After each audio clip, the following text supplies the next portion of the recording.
Gracias por haber hecho el esfuerzo de estar aquí tan temprano, con nosotros, que también hemos hecho el esfuerzo.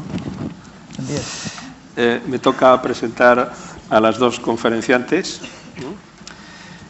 A mi izquierda, Carmen Calpo, que une un perfil importante de docencia y un perfil docencia en terapia familiar en el Sant Pau de Barcelona y el perfil de clínico igualmente.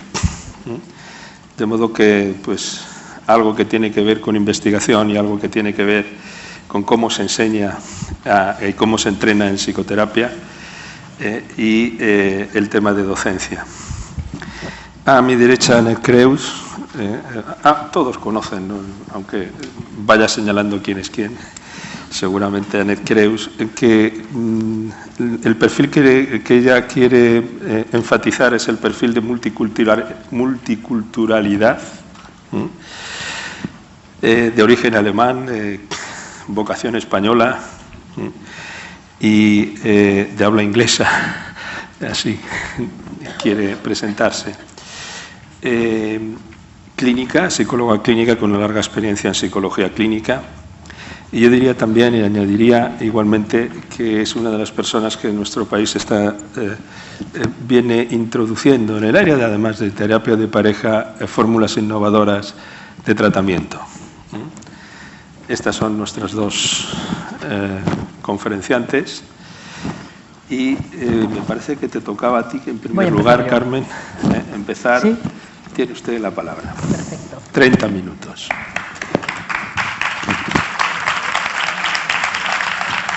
Bueno, buenos días a todos. Antes que nada, yo quisiera una vez más felicitar públicamente a Ana y a todo su equipo por la organización de este magnífico congreso. Lo hemos dicho ya en privado, pero vale la pena resaltarlo. Y a la vez agradecer la oportunidad que me permite compartir con todos ustedes un tema que desde hace ya mucho tiempo, muchos años, a mí me impulsa y me apasiona, que sería el mundo de la pareja. La fascinación que supone entender la complejidad que subyace a ese microcosmos de la pareja. Y es lo que voy a intentar ahora compartir con todos ustedes. Cuando Ana me propuso este formato de compartirlo con Annette, que siempre hemos ido compartiendo nuestro interés por la terapia de pareja, por una parte me alegró y me entusiasmó, por otra parte me llevó un poquito de inquietud cuando me dijo, bueno, y entonces tienes 30 minutos para poder resumir el modelo de terapia de pareja que tú utilizas, y yo digo, bueno, Dios mío, en 30 minutos vamos a ver si lo consigo. De todas maneras, tenemos la gracia de que el formato permite ahora sí hablar de los aspectos quizás más básicos del modelo en estos 30 minutos. Ella después también hará lo mismo y luego tendremos ocasión de poder de una manera más distendida conversar, que yo creo que probablemente es lo que nos va a permitir precisar con un poquito mejor los detalles. Quizás para empezar a entender un poco lo que caracteriza más a mi modelo, yo pienso que tiene mucho que ver con el contexto en el que yo trabajo. Por tanto, contextualizarlo siempre va bien. Es un modelo que sobre todo ha sido elaborado en base a la experiencia tanto clínica como docente. Clínica porque yo toda la vida he trabajado en la unidad de psicoterapia del servicio de psiquiatría de un hospital general de tercer nivel como es el Hospital de San Pablo. Por tanto, con un aspecto clínico muy importante, como veréis, el diseño del terapéutico tiene mucho que ver con eso.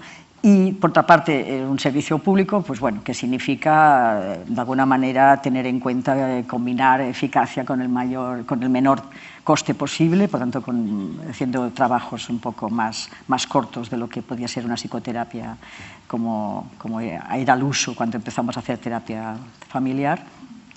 Y por otra parte, bueno, este apartado docente que ahora hablaba Pepe, que también me ha impulsado a ir precisando una metodología que fuera útil, flexible, pero a la vez permitiera que los alumnos cuando empezaran, pues bueno, se sintieran un poco menos apabullados por lo que significa trabajar con la complejidad de una pareja. Y también el tema de la investigación, porque por suerte nosotros podemos prácticamente grabar todas las sesiones, transcribirlas todas, y eso evidentemente facilita la investigación, tanto cualitativa como cuantitativa. En ese sentido, claro, pensando, bueno, ¿cuáles serían las características básicas? En realidad, a ver, la terapia de pareja, lo usual es utilizarlo como un recurso terapéutico orientado a la resolución de una conflictiva conyugal cuando o uno de los dos o ambos cónyuges, cuando sería lo ideal, hacen una consulta, una demanda explícita de ayuda, de búsqueda de ayuda, ¿no? En mi caso, sin embargo, la utilización de la terapia de pareja, sobre todo, radica más en utilizarlo como una modalidad de intervención, como un instrumento que he utilizado como psicoterapeuta, incluso antes de conocer y en realidad tener como referencia la terapia familiar de orientación sistémica. Yo cuando recuerdo mis inicios me doy cuenta de que la decisión de incorporar al cónyuge al recibir el encargo de realizar una psicoterapia, que era en mi caso como psicóloga clínica de servicio, que es lo que a mí me pedían como psicoterapeuta individual, en realidad yo empiezo a convocar a las parejas, cuando yo estoy tratando adultos que estén emparejados, como una necesidad de poder contar con el máximo de los recursos posibles. Para mí, si tú trabajas y quieres ayudar a un paciente que está emparejado, es una lástima desaprovechar lo que significa el recurso de tener la colaboración del cónyuge. Cuando empiezo a colaborar con los cónyuges y a convocarlos y a trabajar con ellos, eso me permite de entrada incorporar una perspectiva diferente, que por una parte mejora y por otra parte completa el diagnóstico clínico que tenía en ese momento el paciente y a la vez se convierte en una nueva fuente de recursos. Fue muy interesante constatar al inicio de todo este proceso cómo en la mayoría de casos se apreciaban, cuando yo convocaba a los cónyuges, se empezaban a apreciar dificultades en el ámbito conyugal que no habían quedado para nada reflejadas en la historia clínica ni en la anamnesis y que de alguna manera habían quedado hasta ese momento enmascaradas. Y lo interesante era empezar a ver cómo en realidad esa conflictiva conyugal, esas dificultades en el ámbito de la pareja estaban mediatizando y en muchos casos regulando la conducta sintomática del paciente. Por eso, realmente, para mí me parece que poder contar con la colaboración del cónyuge se convierte en una fuente importante de recursos que vale la pena no desaprovechar. Característica básica es que yo voy a trabajar siempre a partir de que yo puedo conectar con el modelo sistémico, que para mí es un antes y un después, a partir como modelo teórico utilizado como referencia, pues bueno, los principales conceptos que se desarrollan a partir de la teoría general de los sistemas, la teoría de la comunicación. Yo, por supuesto, que no voy ahora a hablaros del modelo sistémico, pero sí que a mí me gusta remarcar ¿qué me ha supuesto a mí para trabajar con el modelo sistémico cuando trabajo con parejas? En realidad, bueno, antes que nada, por supuesto, tener en cuenta el contexto relacional, esa posibilidad de partir del individuo, abrir el foco y te encuentras que cuando está emparejado el primer referente significativo es la pareja. Por lo tanto, trabajar con el contexto relacional, darse cuenta de cómo, cuando hablamos de contexto, no nos estamos refiriendo a algo externo y que teníamos asimilado antes a la idea de circunstancias, sino como algo dinámico, en continua co-construcción, en base a las interacciones recíprocas que se están constantemente estableciendo entre los cónyuges. Cuando tratamos a un niño o un adolescente, el referente y el contexto relacional más significativo es, claro, por supuesto, el padre, los padres, los hermanos, etcétera, es decir, la familia de origen. Cuando trabajas con un adulto emparejado, el referente más importante es el cónyuge. El segundo punto sería realmente la circularidad, es darse cuenta y no perder de vista que como la conducta de uno está recíprocamente regulada de forma circular, lo que hace uno influye en el otro y viceversa.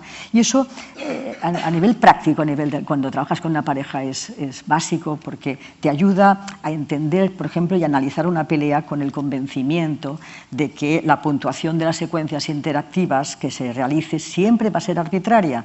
Y eso realmente es una gran ayuda para trabajar con la suficiente neutralidad indispensable cuando trabajas con parejas y, por tanto, no quedar engullido con las posibles triangulaciones que te proponen uno y otro. Por otra parte, la coparticipación, evidentemente, esa visión circular te va a hacer también tomar conciencia y a poner de relieve esa coparticipación continua en la coconstrucción que ambos hacen de la relación y cómo cada uno está determinando que la relación en ese sentido sea satisfactoria o no. Por supuesto, la perspectiva global, tener en cuenta, y eso, bueno, ya veréis que eso a nivel de investigación me parece que vale la pena tener en cuenta, como subrayar la interdependencia de los fenómenos y la complejidad de la realidad que observamos. Y en mi caso también me parece interesante destacar los aportes de la teoría de la comunicación, en ese sentido diferenciar los niveles referencial y conativo, es decir, poder diferenciar el contenido de los mensajes que se intercambian, de la propuesta del tipo de relación que a la vez se están ofreciendo mutuamente. Esto para mí también es muy básico para entender realmente qué les pasa, más allá de las apariencias, más allá de las anécdotas. Por tanto, qué tipo de definición de la relación están proponiéndose mutuamente.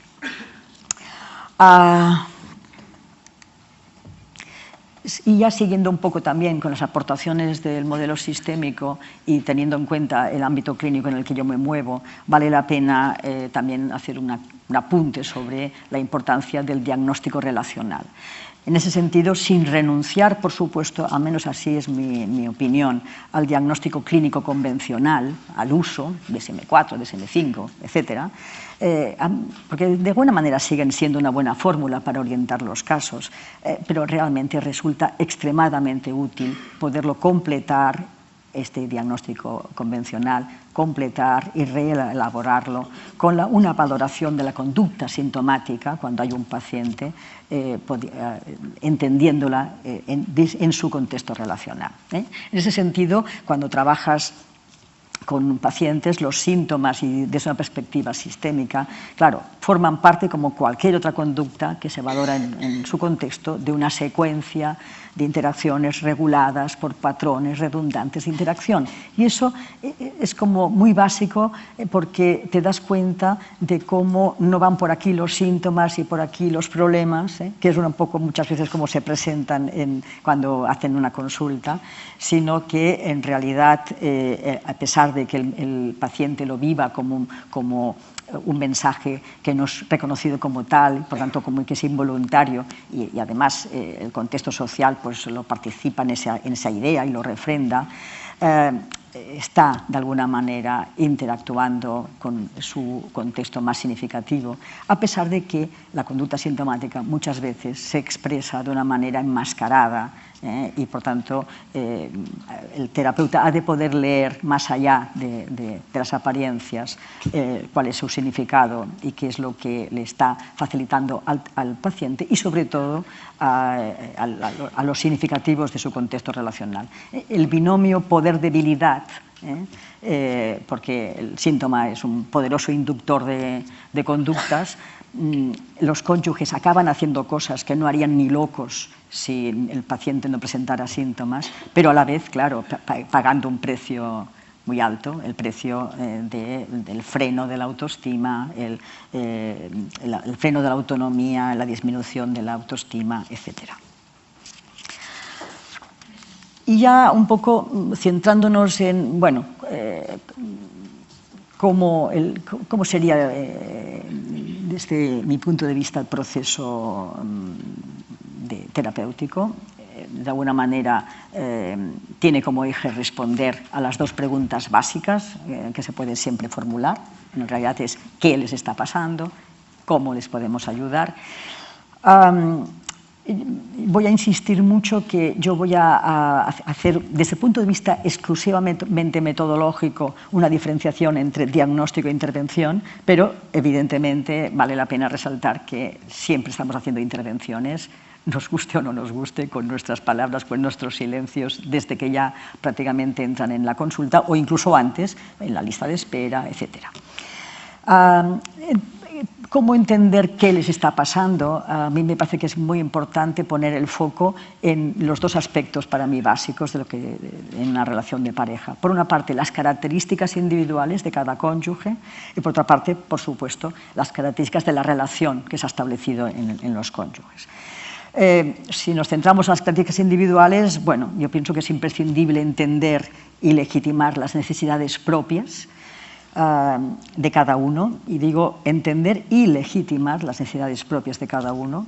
Por supuesto, conocer los recursos con los que cuentan y, por supuesto, también las posibles vulnerabilidades que hayan podido desarrollar. Es a la vez indispensable tener en cuenta la situación que presentan en el momento de la consulta, por tanto en el presente, pero en mi caso también me parece muy útil poder conocer cuáles han sido las experiencias del pasado, tanto individuales como relacionales, que de hecho han propiciado ese presente y han facilitado que emerja. Por tanto, en ese sentido, las experiencias relacionales del pasado van a configurar la manera de pensar, sentir y actuar propias de cada individuo, y eso, bueno, podríamos incluso hablar de personalidad, pero a la vez van a ser reguladas, inmediatizadas, y esa es la gracia, por las intenciones significativas que se mantengan en el presente. No va por una parte pasado y por otra parte presente, sino que es ese juego entre pasado y presente, entre presente y pasado, el que yo pienso que configura esa realidad dinámica y compleja de cada uno de los miembros de la pareja. El otro punto básico, claro, es entender cuáles serían las características de la relación entre los cónyuges. Cada pareja, en ese sentido, conforma un mundo de gran complejidad. Yo, en ese sentido, no soy partidaria de hablar de tipología de parejas.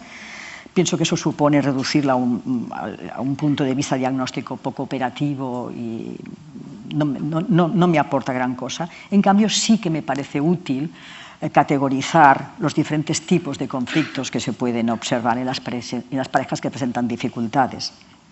En ese sentido, yo pienso que va bien ir más allá de la definición que ellos hacen del problema. Hay que escuchar qué definición hacen del problema, por supuesto, pero ir más allá. En muchas ocasiones los cónyuges no pueden no pueden hacer una buena definición, no pueden realmente ponerle nombre ni ir más allá de las apariencias. Yo muchas veces pienso que si los cónyuges realmente entendieran qué les está pasando, quizás no necesitarían tanta ayuda, o igual ellos solos podrían resolverla. El problema es entender bien qué les está pasando. Y eso yo creo que es una buena parte de nuestro cometido.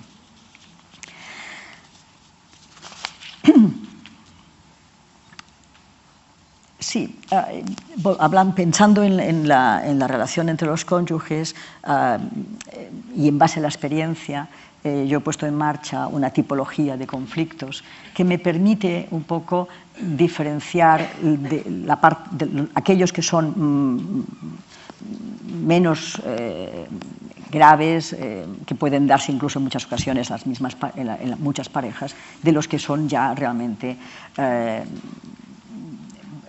que van a suponer una dificultad importante.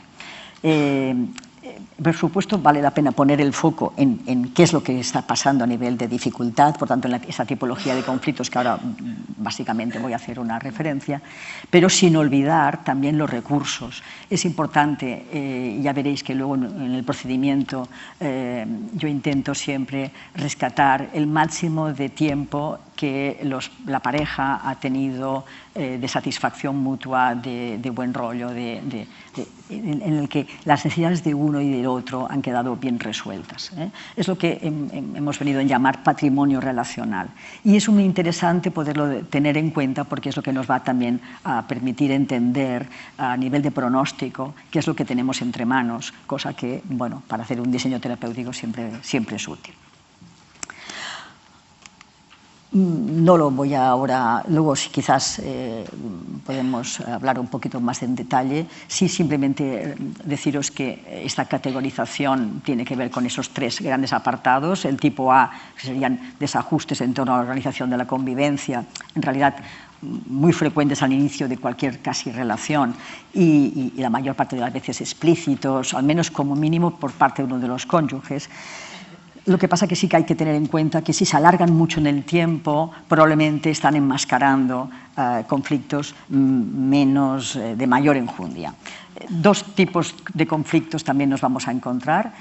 Unos tienen que ver con todo relacionado con la comunicación y con las dificultades para resolver los conflictos. De hecho, muchas veces las parejas no salen del atasco en el que están porque no tienen una suficiente buena metodología para afrontar y resolver los conflictos.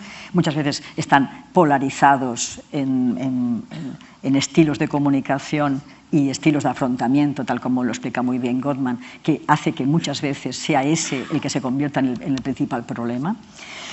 Y luego ya el tipo C, que es el que más frecuentemente encontramos en clínica, por suerte cuando no hay pacientes, pues quizás mucho menos, pero porque ahí ya entramos en una situación en la que realmente lo que vamos a valorar y a ver es que se han ido gestando, generando expectativas muy diferentes en cuanto a lo que significa para cada uno ser una pareja.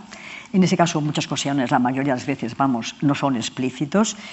Al contrario, se acostumbran a presentar enmascarados. Enmascarados, cuando trabajas en clínica, generalmente a través de la sintomatología. Y lo grave es que muchas veces suponen incompatibilidad y, por tanto, pueden llegar a estar tan polarizados que realmente la pareja no sea viable. Y muchas veces se mantenga gracias a los síntomas. Y es lo que nosotros hemos de intentar discernir. Estos de tipo C, veréis que también los podemos agrupar en aspectos relacionados con la vinculación afectiva. Por tanto, desacuerdos importantes en cuanto a la definición de lo que significa querer y ser querido. No es igual para todo el mundo y ahí hay que tener suficiente coincidencia. También todo relacionado con el poder, lo que hemos llamado la jerarquía interna de la pareja. Es indispensable que hayan acuerdos en cómo manejar el poder en el interior de la pareja y, por supuesto, es indispensable que hayan una cierta línea similar en cuanto a la propuesta de proyectos que quieren compartir en el futuro y que algunos pueden acabar siendo no viables, incompatibles. Hay uno muy claro que me sirve de ejemplo, que sería cuando en realidad no se trata tanto de aplazarlo, sino de decidir tener o no tener hijos. En muchas ocasiones puede quedar enmascarado por la patología. Cuando ésta se resuelve, queda de manera explícita una posible dificultad importante y que, por supuesto, lleva a la incompatibilidad de la pareja. En este caso sería el ejercicio de la parentalidad.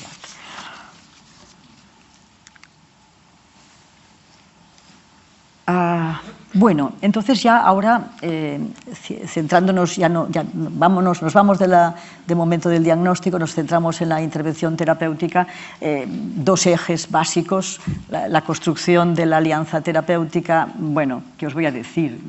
Todos habéis leído seguramente a Valentín Escudero. Todas las investigaciones ponen de relieve que es uno de los elementos básicos para que se puedan conseguir buenos resultados en la terapia y en ese sentido, en nuestro caso, el modelo que os voy a explicar ahora, pues bueno, tiene mucho que ver con estrategias dirigidas a la co-construcción de esa alianza.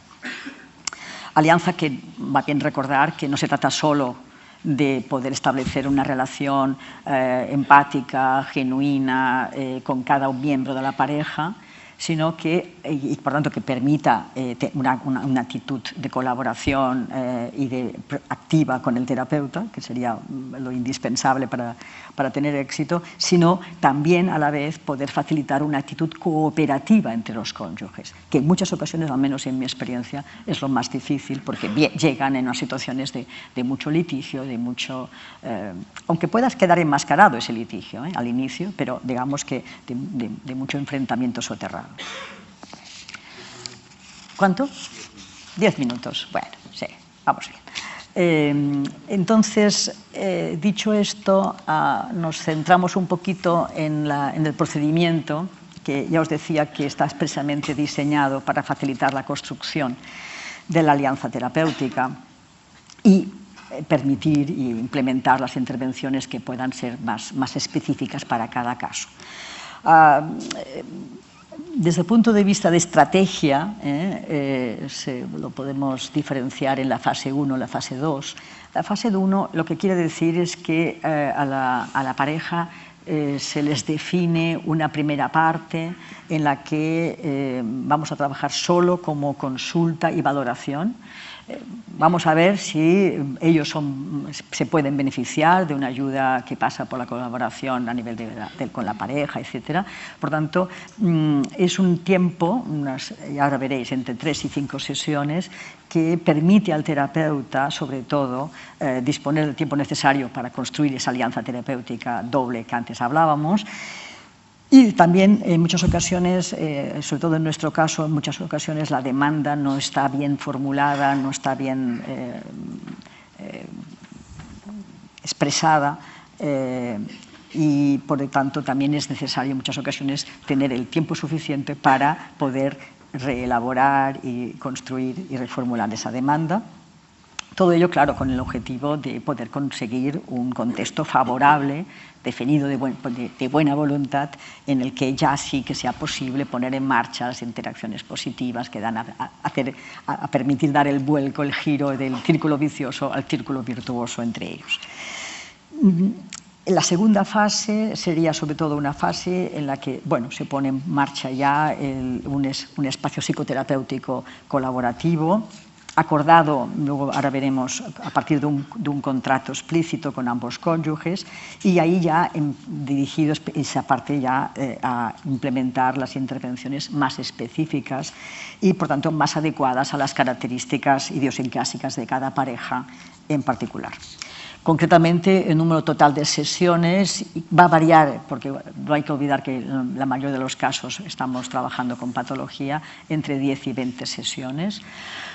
Y la frecuencia generalmente es quincenal. Quizás al principio puede ser algunas sesiones quizás más semanales y después, digamos, la frecuencia estándar sería quincenal, y luego cuando empieza el tratamiento a prosperar y que las cosas se vayan, simplemente se trata de consolidar los buenos resultados, es el momento de ir espaciando. A la vez tenemos la posibilidad y la necesidad también, desde el punto de vista de la investigación, de poder hacer sesiones de seguimiento y de control, en este caso, muchas veces es a los 3, a los 6 meses, al año y a los 2 años, porque nos importa mucho entender y valorar si se han consolidado los resultados y si no, qué cosas se pueden hacer para que, si se produce una situación de crisis o de recaída, poderla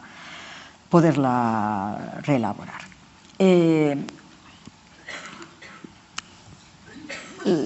Lo comentaré con más detalle después, pero volviendo un poco a la fase 1, que es una fase como muy básica, porque yo quisiera insistir que no se trata solo de recoger información, sino de aprovechar todas las preguntas y comentarios que va a hacer el terapeuta para ir permitiendo y vaya de alguna manera facilitándose una nueva perspectiva de la realidad, que los cónyuges empiecen a valorar que es posible encontrar nuevas alternativas a esa situación de desesperanza y muy a menudo de stand-by que a menudo presentan. En ese sentido, es importante, yo creo, remarcar y resaltar que nosotros los terapeutas generamos a través de nuestras preguntas siempre comentarios, siempre una nueva información que hasta ese momento no era tenida en cuenta por el parte del paciente, del cónyuge, y eso es lo que muchas veces va a permitir abrir nuevas posibilidades, nuevas alternativas. Son datos que se recogen en 3 entrevistas protocolizadas, semiestructuradas porque eso supone un hilo conductor, por ejemplo, en docencia, muy útil, pero que también de alguna manera ayuda, bajo mi punto de vista, a no quedar engullido por el torbellino de información que muchas veces no relevante, que serían los que te proporcionarían de entrada a la pareja si no tuvieras esa posibilidad de tener ese hilo conductor, a pesar de que es un formato en el que si nadie sabe lo que piensa el terapeuta, es un formato de conversación fluida, ¿eh?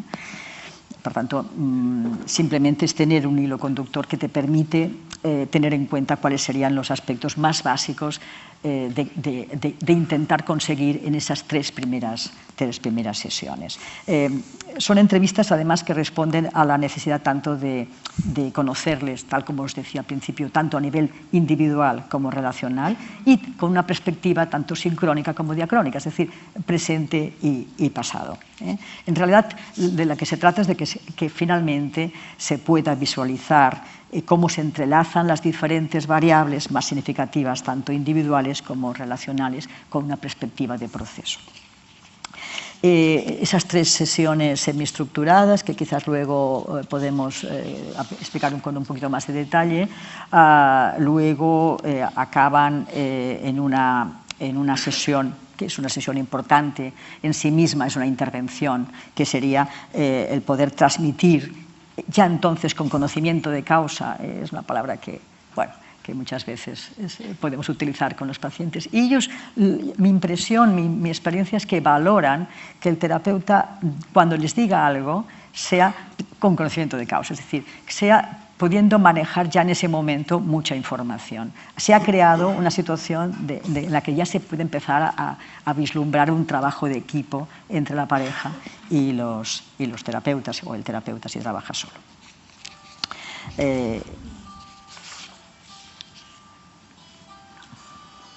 Sí, bueno, quizás decir simplemente que en esa devolución es también un momento importante de poder plasmar y ayudarles a visualizar cuáles serían las alternativas que tienen por delante, ¿no? Y a partir de ahora, ¿qué pueden hacer, ¿no? Y ahí nosotros utilizamos algo que hemos venido a llamar la metáfora de los 3 caminos, que en realidad es un poco colocar a la pareja en la disyuntiva de tomar conciencia de que en realidad solamente tienen tres alternativas. Por una parte, la menos recomendable y la que de alguna manera el terapeuta ha de dar señales de que no les va a acompañar en ese proceso, que sería que decidan continuar haciendo más de lo mismo y por tanto no introduciendo ningún cambio. Incluso a nivel paradójico puede ser interesante, como ya tenemos mucha información, de señalar qué cosas iría bien si optan por ese camino. Si quieren continuar igual, pues sigan haciendo esto y lo otro y lo otro. Es una intervención que de alguna manera permite a la vez presentar las 2 alternativas viables y funcionales. Una de ellas, ¿por qué no? Es una separación, por supuesto, no litigante, una separación bien hecha, sobre todo si hay hijos, preservando la parentalidad, pero permitiendo que si se ha llegado a la situación de no retorno, a la situación de inviabilidad, a la situación de que realmente no tiene sentido continuar juntos, se den la oportunidad de empezar una nueva etapa en su vida, que eso siempre va a ser mucho más saludable que mantener la unión en esa situación de precariedad. Y el tercer camino, que es evidente, al que sí que les vamos a poder acompañar, que sería el poder, si ellos optan por una unión más satisfactoria, y ahí es donde se ha de poner de relieve la necesidad de tener una actitud proactiva, positiva, de colaboración y de trabajo en equipo para aprovechar todos los recursos que ellos pueden tener para realmente crear y construir a partir de ese momento un nuevo tipo de relación, una relación que de verdad sea satisfactoria para uno y para otro. Yo ahora aquí me pararía, hay una primera, o sea, yo aquí habría luego esta otra parte para hablar un poco de esa segunda, qué hacer en la segunda fase, pero bueno, lo podemos quizás... 5 minutos más. ¿Todavía tengo 5 minutos? Ah, qué bien. Vale, pues entonces sí, aunque sea Bueno, ya veis que voy intentando ir rápida. Lo que entiendas. Bueno, en esta segunda fase, bueno, es decir, una vez ya se ha conseguido formalizar ese contrato, que ya supone realmente haber consolidado esa vivencia de equipo y de colaboración, es un momento bueno para empezar, claro, a poner en marcha todos aquellos aspectos que tienen que ver con el ajuste y articulación de necesidades individuales, que serían en muchas ocasiones las que están en la base de las dificultades que hemos podido ver y que conectan con la tipología de conflictos que antes os he explicado. Es el momento también de propiciar, a partir de las técnicas que os ocurran, y muchas veces hay técnicas que tienen que ver mucho con los aspectos conductuales que permiten facilitar el aumento de nuevas interacciones positivas, y bueno, luego ya bajaremos quizás al detalle. Se trata de consolidar sobre todo un contexto de buena voluntad en el que predominen las interacciones positivas, en el que la comunicación cada vez sea más funcional, el terapeuta como facilitador de la comunicación entre ellos, no de cada uno de los cónyuges con el terapeuta, sino sobre todo entre ellos.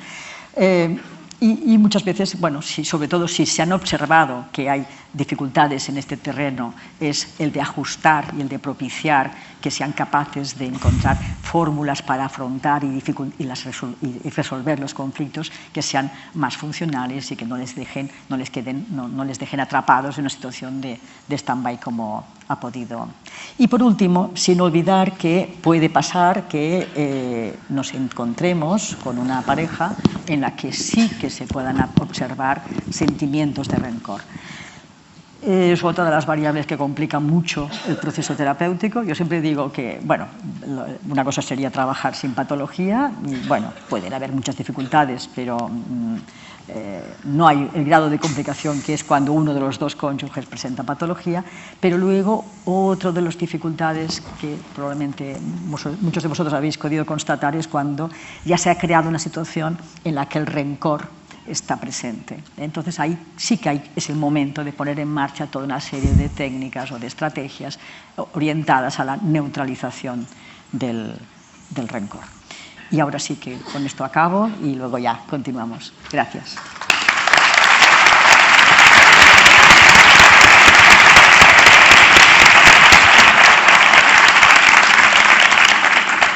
Gracias, Carmen, por haberte sujeto tanto al tiempo Muy bien. Y también, Annette, procede.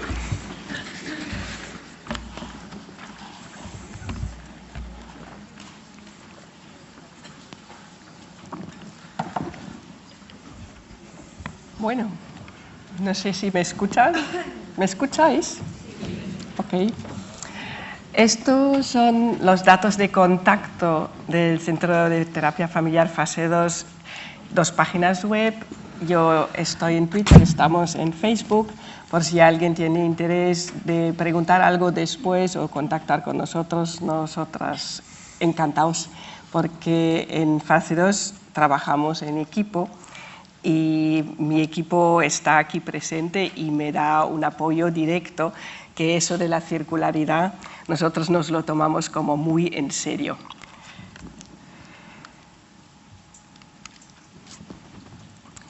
Lo primero que me gustaría hacer es dar las gracias.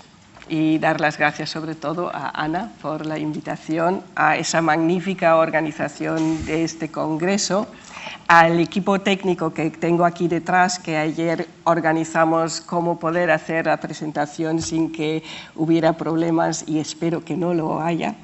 Y desde luego a mis dos compañeros de mesa, a Pepe y a Carmen, porque los conozco bien desde algún tiempo, diría yo, porque los tres somos jóvenes con muchos años de experiencia. Y cuando estaba leyendo tu resumen, me di cuenta de que hay evidentemente bastantes coincidencias en lo que vamos a hablar, pero también me di cuenta de que hay algunas diferencias. Y quizás esto va a dar luego tema para el debate, que yo sé que a Pepe le encanta el debate y espero un debate fuerte de ti, ¿vale? ¿De acuerdo? ¿Cómo emplearé mi media hora?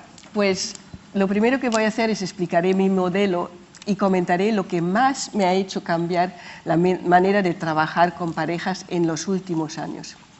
Enseñaré 3 videoclips cortos para dar una idea de lo que puede ocurrir en sesión y terminaré con un regalo sorpresa para los que habéis madrugado.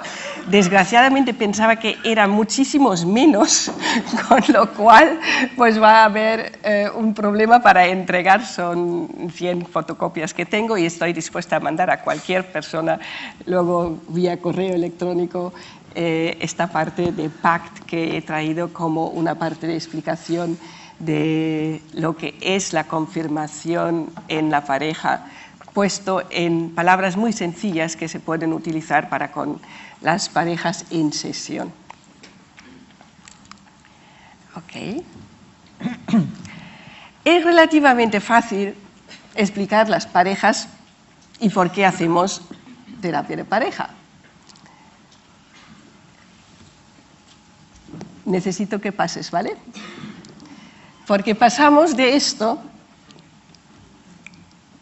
nos adoramos, a esto.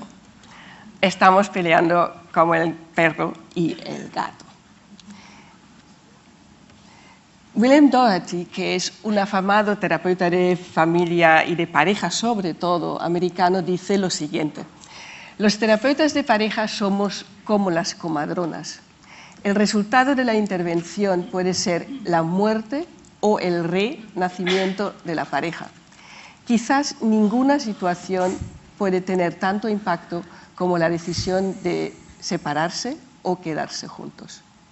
Hay siempre razones para separarse. La cuestión es si se pueden encontrar y co-crear en la terapia las condiciones de peso para mantener la relación. Yo pienso que toda terapia, también la terapia de pareja, contiene una parte de arte y una parte de ciencia. Y lo que ven en la parte derecha, que es la parte del córtex frontal, es todo aquello que sabemos y que tenemos guardado a nivel de investigación y conocimientos de base con respecto a aquello que ayuda a las parejas a crear una relación válida, cálida y duradera. Algo que en realidad casi todo el mundo sueña cuando empieza una relación de pareja, que en nuestro contexto cultural implica una vinculación afectiva voluntaria, no impuesta. En otras culturas esto es distinto. En mi trabajo empiezo a utilizar la parte del arte como una forma de expresar la parte de la ciencia. Y voy a hacerlo ahora mismo aquí y tengo una sorpresa para mis 2 compañeros de mesa que no lo saben, pero me van a ayudar porque es la manera en cómo utilizo la ciencia basada en el cerebro de modo artística y creativa en las sesiones de pareja. Y lo que os voy a pedir es que os giréis y que vayáis leyendo por turnos lo que pone en las láminas, porque esto es un ejercicio que hago muchas veces al inicio de mis sesiones de terapia de pareja y hago cosas que voy observando la interacción directa y las microexpresiones de la pareja en sesión mientras están haciendo estos ejercicios. Así que vais a leer por turnos porque eso es lo que hago con la pareja. Tienen delante del ordenador y leen por turnos lo que viene aquí. No, empieza Carmen primero, por Empiezo. supuesto. Un millonario promueve una fiesta en una de sus mansiones. En determinado momento pide que la música pare y dice mirando para la piscina donde cría cocodrilos australianos. ¿Qué dice? ¿Vas tú? No, sigues tú, ¿no? Me toca a ti. Ah, Sí, me toca. tú. Sois una pareja ahora. ¿Ah? No, pero yo pensé que tenía que leer lo anterior también. No, tú ahora te toca a ti. Quien se tire a la piscina, consiga atravesarla y salga vivo del otro lado, ganará mis autos, mis aviones y mis mansiones. Sigues tú. En ese momento alguien salta a la piscina. La escena es impresionante. Lucha intensa, el intrépido se defiende como puede, sostiene la boca de los cocodrilos con pies y manos, tuerce la cola de los reptiles, mucha violencia y emoción. Parecía una película de Cocodrilo Dandy. Después de algunos minutos de terror y pánico, sale el valiente hombre, lleno de arañones, hematomas y casi desnudo. El millonario se aproxima, lo felicita y le pregunta: ¿Dónde quiere que le entregue los autos y los aviones? Gracias, pero no quiero sus autos y sus aviones. ¿Y las mansiones? Tengo una hermosa casa, no preciso de las suyas. Puede quedarse con ellas, no quiero nada que sea suyo. Impresionado, el millonario pregunta: pero si usted no quiere nada de lo que le ofrecí, ¿entonces qué quiere? Y el hombre responde irritado: encontrar al hijo de puta que me empujó a la piscina. Sigo. Mora, eso te toca a ti. Como tú quieras. Eso es lo que pasa. La moraleja tuya. Moraleja. Somos capaces de realizar muchas cosas que a veces no nos creemos capaces. Solo necesitamos un empujoncito. ¿Te toca a ti? En ciertos casos, una hija de puta es necesaria en nuestras vidas.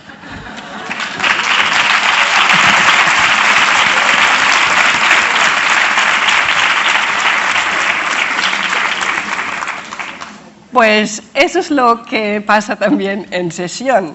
Y suelo decirle a la pareja que yo tendré que dar unos empujoncitos, porque lo que tienen que hacer para cambiar está fuera de su zona de confort. Y por favor no lo confundan con zona de ventana de tolerancia, que es otro concepto.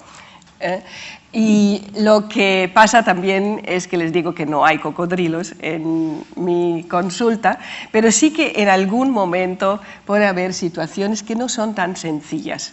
Así que lo que se dan cuenta es que la terapia de pareja es difícil, pero puede ser muy divertida. Y para mí, realmente cambió radicalmente cuando empecé a trabajar en silla de ruedas.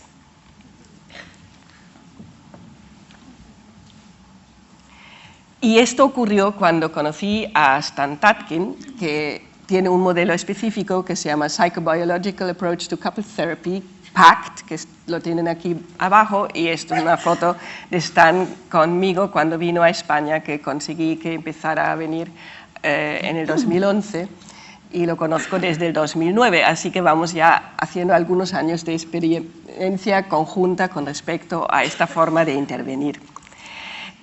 Muchos de vosotros en los seminarios de pareja, porque tanto Carmen como yo, como Pepe, hemos dado muchos seminarios, me habrán oído citar las premisas de PACT y no las voy a repetir ahora. Hoy voy a hablar simplemente de mi manera de cómo configuro terapia de pareja en fase 2.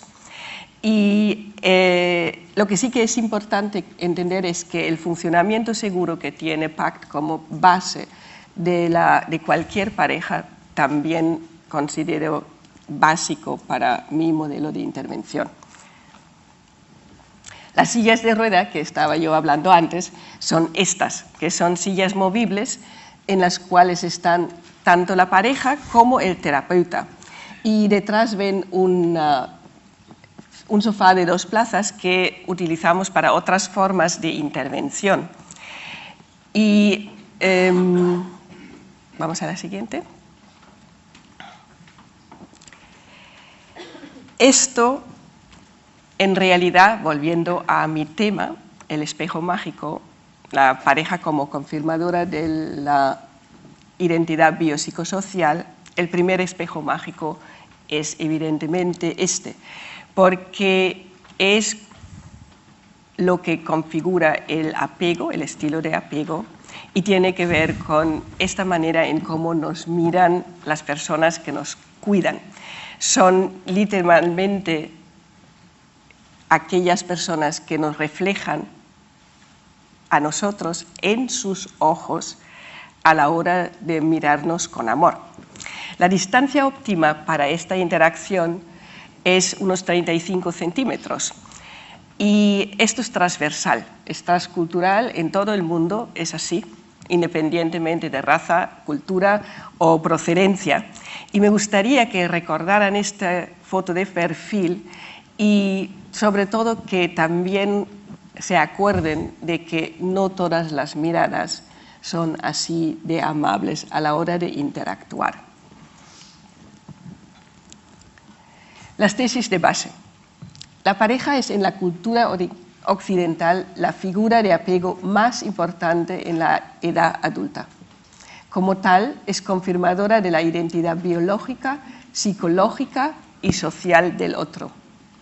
Es agente regulador de procesos neuropsicológicos del sistema nervioso autónomo a través de los mecanismos de espejo neuronales. Cada pareja crea unas reglas complejas que regulan la distancia, cercanía entre los dos. El miedo más profundo que podemos sentir es dejar de sentirnos yo, es decir, la identidad propia. La pareja confirma y refuerza la idea de la propia identidad al vernos con buenos ojos.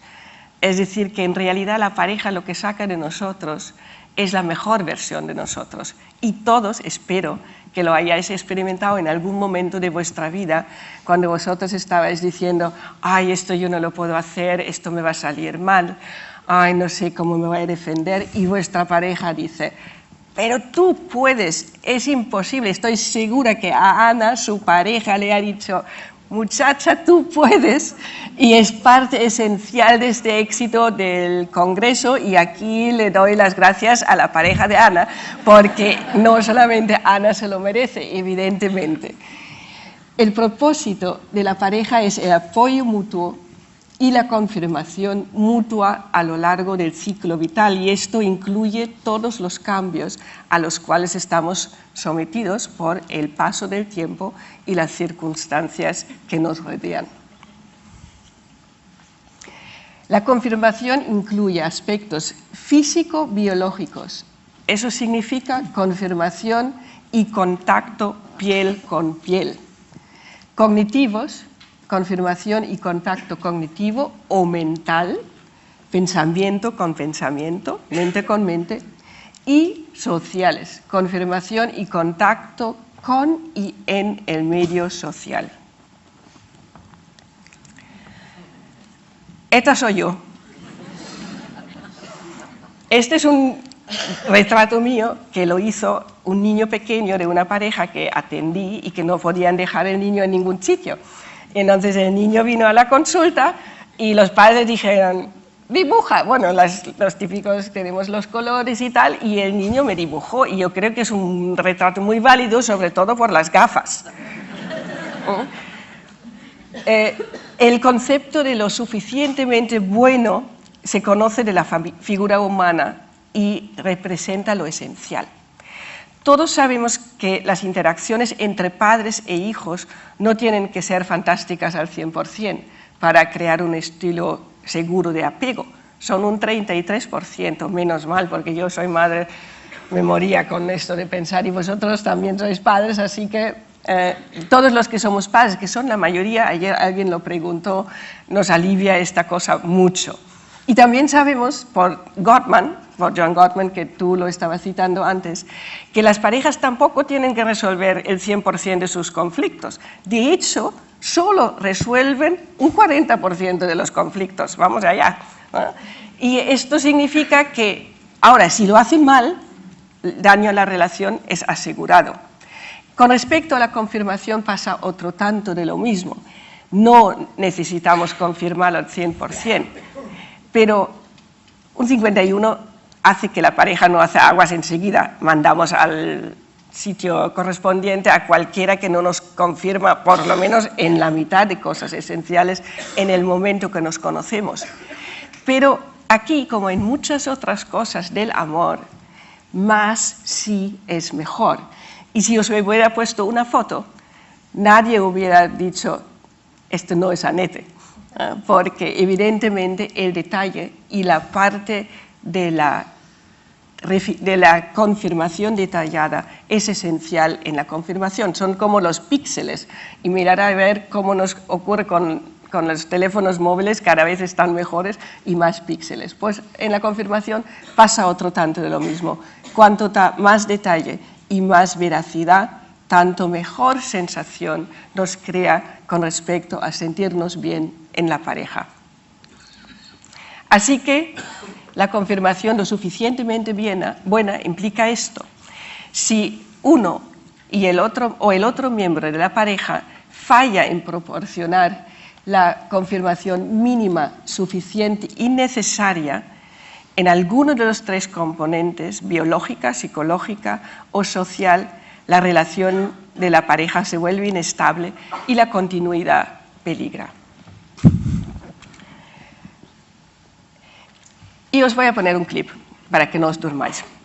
Es el inicio de una primera sesión de terapia de pareja. Los dos miembros de la pareja me conocen porque han pasado por las dos fases iniciales, vinieron por un hijo.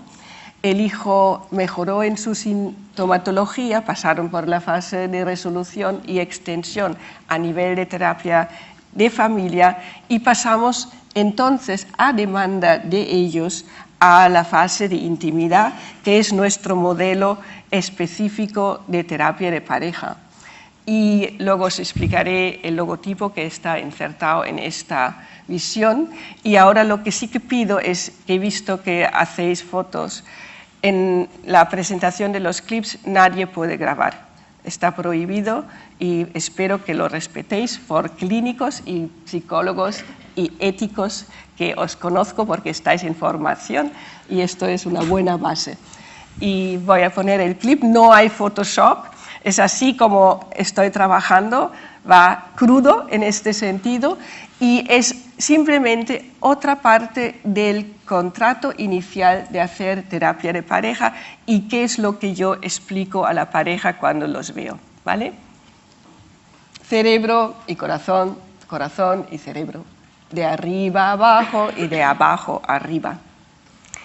Nos pasamos la vida haciendo esto, en realidad. Los modelos de terapia de pareja, desde que se inventó, y esto coincidió con el aumento de separaciones y divorcios, han sido modelos que han trabajado de arriba a abajo. Esto quiere decir que desde el entendimiento, desde la comprensión, que modula efectivamente una parte de nuestros sentimientos. Y esto son técnicas como escucha activa, mediación, una parte de explicación, de resolución de conflictos. Y eso está muy bien. Lo que pasa es que las parejas, cuando están en conflicto, no tienen una condición básica como para poder hacer esto realmente bien, porque no están tranquilos. Porque para que te funcione la parte prefrontal, el cerebro pensante, tú necesitas estar tranquilo. Y muchas parejas no lo están. Y vosotros lo sabéis como yo, y vosotros si habéis entrado en conflicto con vuestra pareja, sabéis que lo primero que se pierde es la tranquilidad. La pareja es la persona que más rápidamente te saca de quicio, con nadie más te pasa, mucho menos con tus pacientes, evidentemente, pero tu pareja te saca de quicio en cuestión de un chasquido de dedos. 10 minutos. Ok, como lo que utilizo, entonces, es una parte de técnicas de abajo arriba que implican la utilización de lo que es instintivo, de lo que se ha instalado desde la biología y desde las primeras experiencias, desde la primera infancia. Porque os recuerdo una cosa muy simple, Nosotros necesitamos 18 meses para poder pronunciar 2 palabras seguidos, que significa utilizar esto, y 18 segundos para gritar y patalear.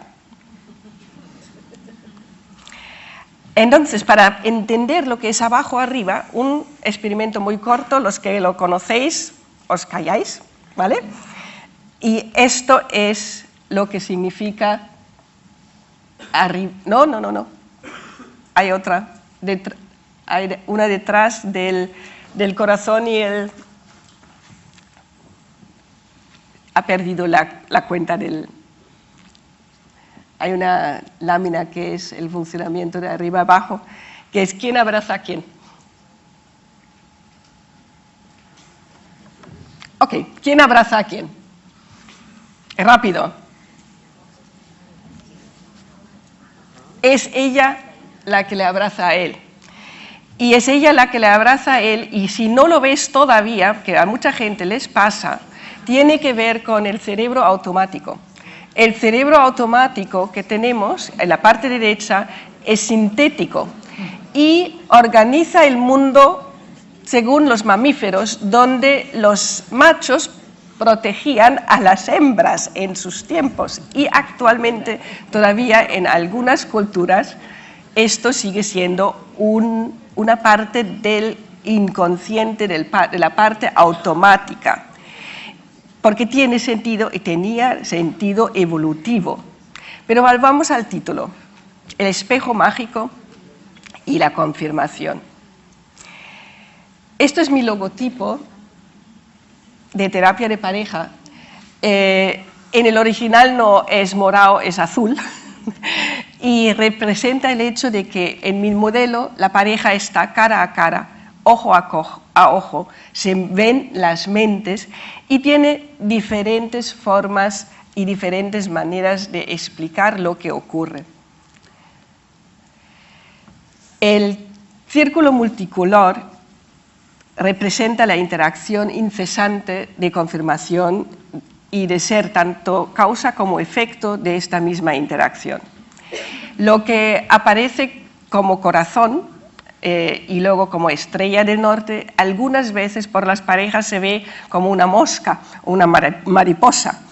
Y luego las parejas se dividen y se diferencian porque muchas veces uno ve el cáliz del medio y el otro ve las caras. Y lo utilizo para explicitarles a ellos que esto es parte de su diferencia innata y no es una cosa de elección, es parte de abajo arriba, y que el mundo tiene más de una verdad.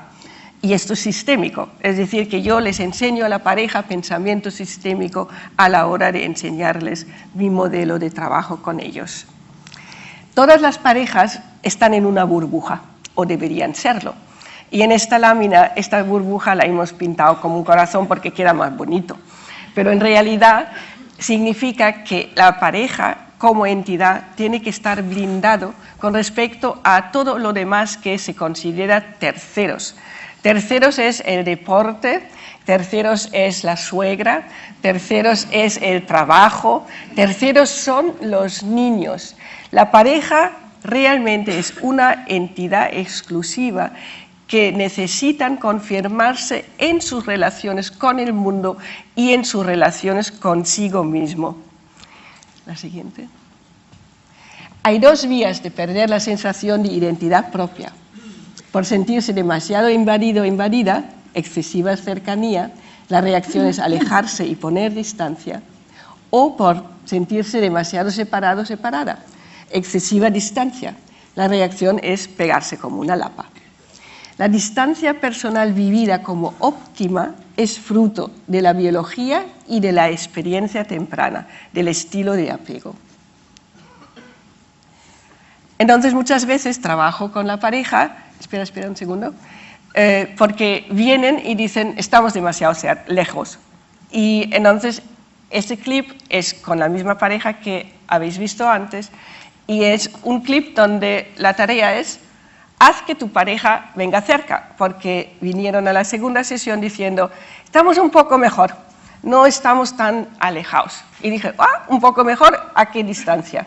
La distancia inicial que vais a ver es la distancia en la que están y yo doy la instrucción de que en ese caso es ella el que tiene que atraer a él, pero va turnando, él también tiene su parte. Haz algo para que tu pareja se acerque.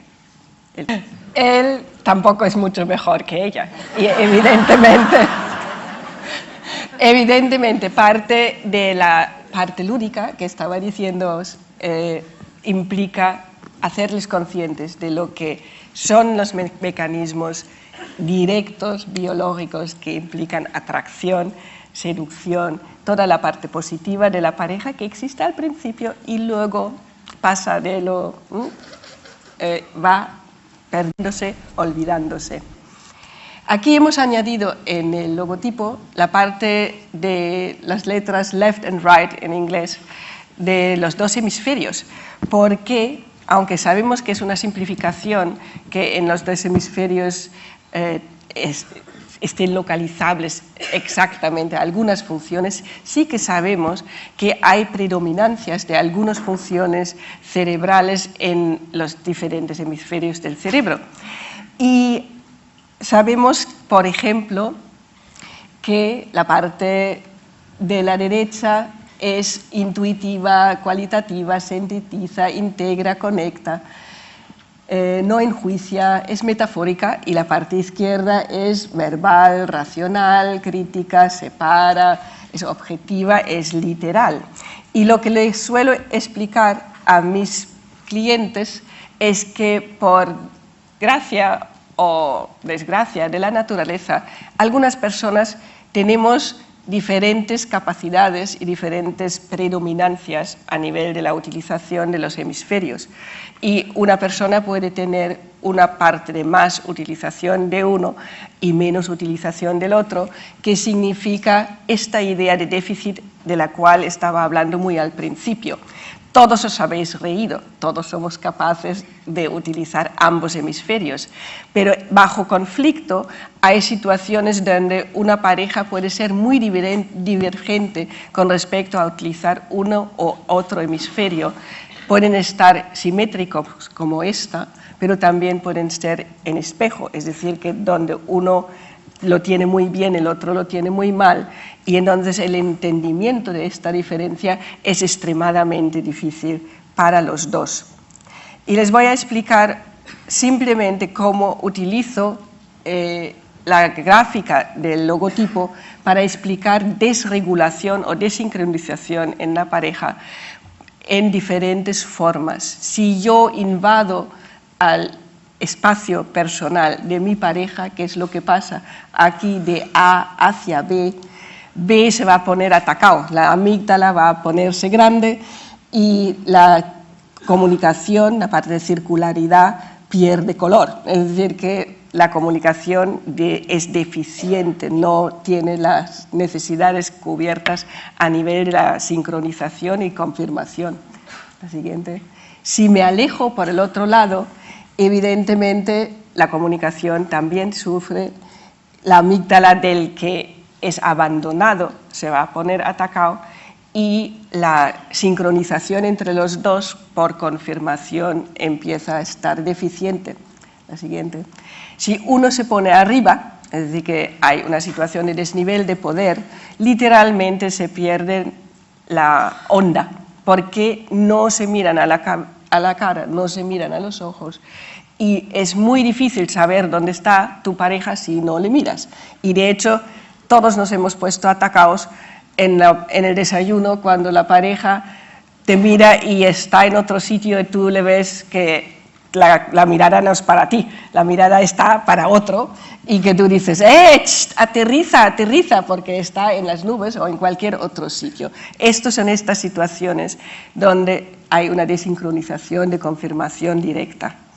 La siguiente. La peor situación es la situación en donde la desincronización implica que los dos estén desregulados, que significa que la amígdala ha comido el coco literalmente a la persona. No hay utilización de córtex prefrontal, no se puede hablar porque en esta situación el habla sufre tremendamente y todo lo que sale por aquí, porque seguimos hablando desgraciadamente, es basura emocional. En esta situación, la situación cerebral es de ataque, huida o quedarse paralizado, que significa que estamos fuera de la ventana de tolerancia y esta situación es de alto conflicto expresado. Algunas veces el conflicto se expresa, como vais a ver en el último clip, algunas otras veces es simplemente un silencio absoluto, donde ninguno de los dos puede hablar porque están totalmente desregulados hacia la baja, es decir, que no pueden hablar, pero porque están paralizados. Entonces, se focaliza en los significados emocionales y en la interdependencia, circularidad de todo comportamiento individual, contextualizándolo con lo demás, género, familia de origen, mitos, etc. La meta es el funcionamiento seguro de la pareja. La pareja es capaz de manejar cualquier conflicto sin miedo a desregularse por demasiada cercanía o demasiada distancia. La pareja recupera e incrementa la capacidad de jugar. Los miembros de la pareja son capaces de resolver problemas relacionados con el sexo. Y los miembros de la pareja se protegen mutuamente y protegen la relación contra cualquier otro tercero.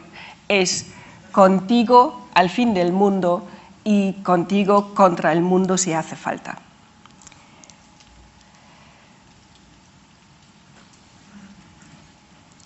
Le falta la...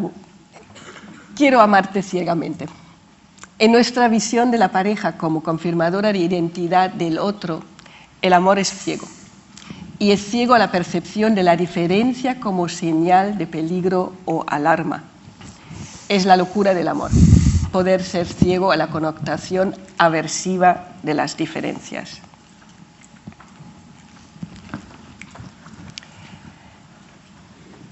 Esta piedra está en la Malvarrosa de Valencia, que es un paseo marítimo casi tan bonito como el de Cartagena, ¿no? Y dice, no es amor, es amar. En inglés sería love is a verb.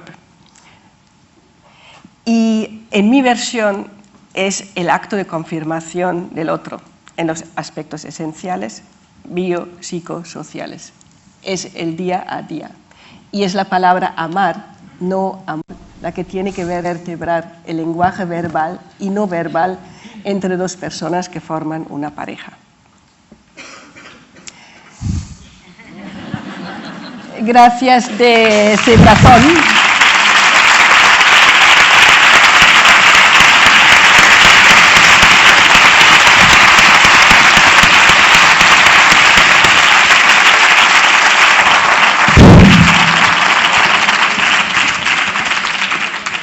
Y el regalo después de la discusión.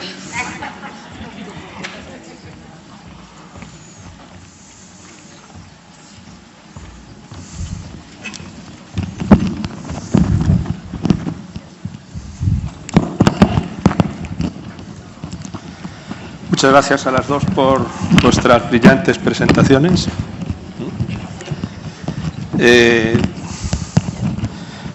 Oyéndoos esto, yo recordaba a Gottman, que parece que ser una referencia de los tres, ¿no? Que dice que los problemas en la pareja no se resuelven, se disuelven. Quisiera empezar con esto. ¿No? ¿Cómo organizar esto? Si queréis, podéis vosotras sin más interpelar, y si no, pues o yo también me reservo la posibilidad de interpelaros, ¿no? Con alguna de las ideas que he ido recogiendo aquí y según estabais hablando en vuestra... O empieza tú si quieres.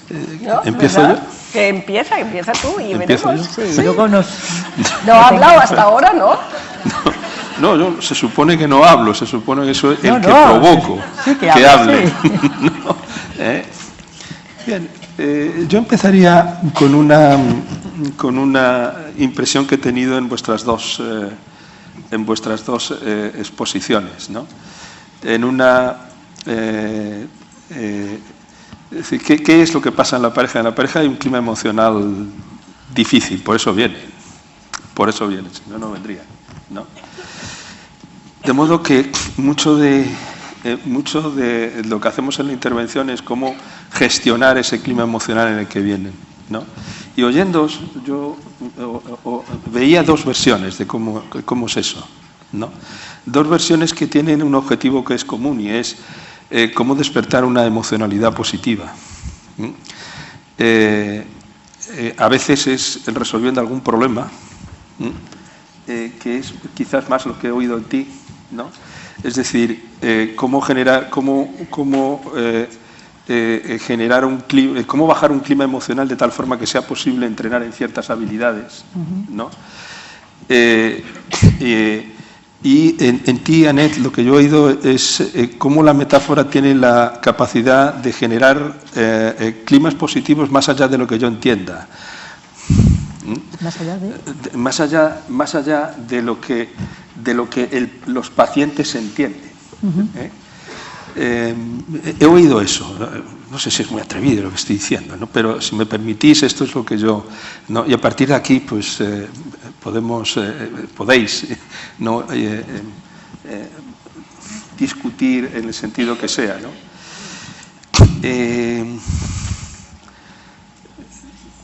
En la terapia de pareja el problema es cómo crear ese estado emocional positivo que posibilite que haya ese cuidado y esa intimidad que se supone que tiene que haber en la relación de pareja, ¿no? El problema que yo veo a la hora de lo que son los entrenamientos, ¿no? Es algo que os citaba al principio, que aparece en la dedicatoria que hace Gottman en el libro lo que es su manual de terapia de pareja, la clínica de la pareja creo que se llama, ¿no? Marriage Clinic. Exactamente, la clínica de la pareja, ¿no? En lo que es un manual de terapia de pareja que está dedicado a Neil Jacobson, en una de las dedicatorias que más emocionantes que yo he leído, ¿no? Y que dice que Neil Jacobson murió en un ataque al corazón dando una conferencia. Y murió joven, era su gran discípulo y su gran... ¿Cómo lo pones? Es que fue así. Fue así, murió joven, era su gran esperanza, porque Neil Jacobson tenía una formación potentísima de investigación, ¿no? Y entonces esto, lo que subraya Gottman de lo que fue la investigación de Jacobson, que tenía que era conductista y con una gran formación en psicología experimental, era que había demostrado que el entrenamiento en habilidades, que todo el conductismo, es el que el conductismo ha basado todo lo que es su aproximación, se basaba no en que funcionaba, sino en que el grupo de control de parejas, ¿no? Es decir, aquellos que no habían sido sometidos a la terapia, en el plazo de seguimiento se habían deteriorado. Exacto. Cosa que el sentido común te dicta que es así, pero los psicólogos no tenemos sentido común. Es decir que, claro, o sea, la diferencia era porque el grupo de control había empeorado, no porque los otros habían mejorado. Es decir que, ¿verdad? Sí. Y que lo había demostrado, fácil, ¿no? Me sorprende que sigamos entendiendo que ese tipo de entrenamiento es lo que funciona. Funciona porque es capaz de cambiar el clima emocional, si no, no funciona. Es decir, esto se lo pongo yo, voy a repetir un ejemplo de esos que yo pongo a los alumnos, ¿no? Es decir, si te dice, ella le dice calvo y la otra le dice bruja, no, al revés. Él dice bruja, y ella dice calvo. No hay ningún problema de comunicación, ninguno. El interlocutor es claro, el emisor es claro y el mensaje es claro. Pero maldita sea la cosa para lo que sirve, ¿no? Es decir, sirve si es capaz de tomarse en términos de humor y de pronto tú y yo, por ese humor, se nos disipa algo, la emocionalidad negativa que teníamos en ese instante, ¿no? En lo que habéis expuesto mucho tiene que ver, uno es cómo bajar el clima emocional a partir de una metáfora que induce algo positivo, más allá de mi capacidad de manejar lo que me induce, ¿no? Y en la capacidad que tienen los entrenamientos de crear un clima positivo, más allá de que aprendan o no un entrenamiento, porque no lo aprenden si tienen muy mala voluntad o tienen un nivel intelectual excesivamente bajo, porque eso lo aprende cualquiera, ¿no?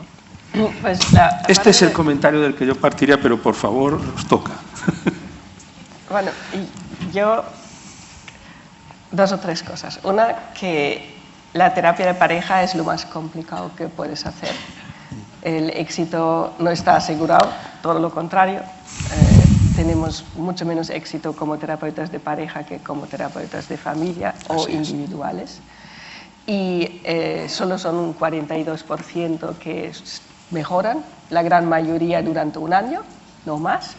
Y para mí la diferencia de lo que hago ahora a lo que hacía antes, que es de arriba a abajo solo, me ha aumentado simplemente la posibilidad de mejorar la eficacia, eficiencia de las intervenciones. Es una forma de trabajo mucho más impactante, lo habéis visto. Es tan impactante como para hacer intervenciones que Stan llama doblar el metal. Y el doblar el metal solamente se puede hacer cuando el metal está caliente, es decir, cuando realmente están las emociones en la sesión, que no solamente no se bajan, sino que se utilizan para volver a tener una conexión entre los dos. Y lo que me interesaba mucho de tu exposición, porque creo que es una de las cosas que en la privada también pasa, pero no como entrada inicial, que es que no tenemos siempre una enfermedad en medio como organizador de las interacciones.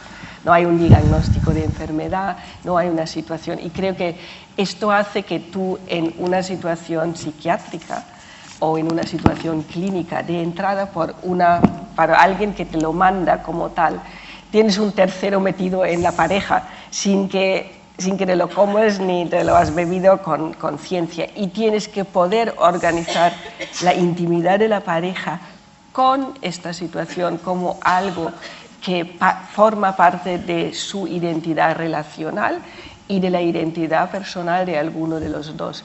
Y creo que eso es un reto muy importante, que no quita en absolutamente nada, porque yo puedo hacer las mismas intervenciones en esta situación como puedo hacerlas en una situación donde no hay enfermedad, pero el otro tiene que saber, y la confirmación del otro tiene que incluir esta parte. Y mi pregunta a ti sería, ¿cómo consigues un mayor entendimiento en la pareja si hay una situación de diagnóstico individual muy específico? Porque es una de las situaciones más complicadas, más complejas y muy comunes para mucha gente, creo yo. Y me interesa de verdad. Bueno, muchas cosas yo también tenía ganas de comentarte, porque yo empezaría, luego te contesto, pero pensando en las similitudes, las diferencias. Tú antes has dicho cómo conseguir que estén tranquilos. Porque sí que es cierto que hay un ruido que no, y hay un momentito que lo muestras, incluso estás a punto de irte, ¿no? No tiene ningún sentido que se peleen encima utilizándote como espectador. Exacto. O sea, y si les dejas, por supuesto es lo que va a pasar. Sí. Entonces, ¿cómo hacer que no pase? Bueno, cada uno tiene diversas posibilidades, ¿no? Cuando yo hablaba de diferenciar esta parte que yo defino como consulta-valoración del tratamiento, precisamente tenía que ver mucho con esto, con conseguir facilitar un contexto favorable en el que ellos van a tener que explicarme y explicarse toda una serie de informaciones que muchas veces no conocen, que son relevantes, que les van a dotar de nuevo significado a la conducta del otro y que muchas veces van, evidentemente, con tu intervención, van a conseguir que la mirada sea distinta.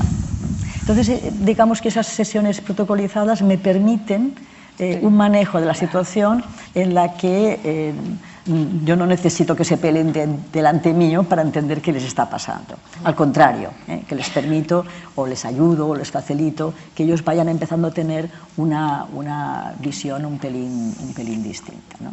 Entonces, en ese sentido, el reto es cómo conseguir un contexto favorable para que luego ellos mismos sean capaces entonces de poner en marcha las interacciones positivas necesarias, o sea, volver de alguna manera a ofrecerse amor.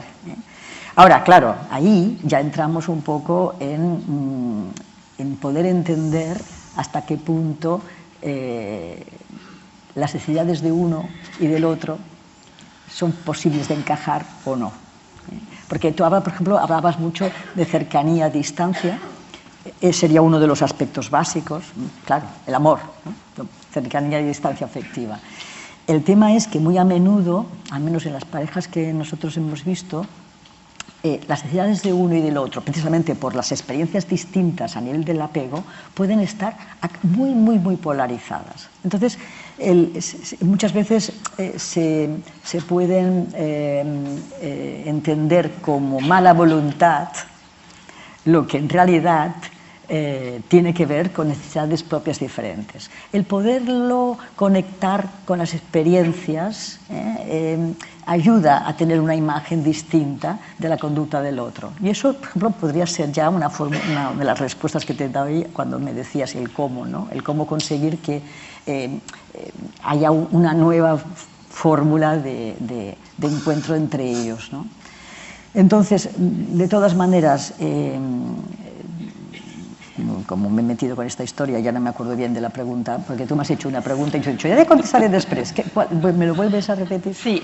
¿De qué manera la enfermedad, cuando esté diagnosticada, el tema del es un organizador del sistema? Sí, yo también escuchándote pensaba, probablemente el objetivo es el mismo, pero sí que es cierto que el ingrediente de que yo estoy trabajando con uno de los dos definido como paciente hace que, evidentemente, la técnica tiene que ser un poco distinta, ¿no? Entonces, cuando es así, normalmente yo tengo que conseguir que el cónyuge venga en una situación de colaborador.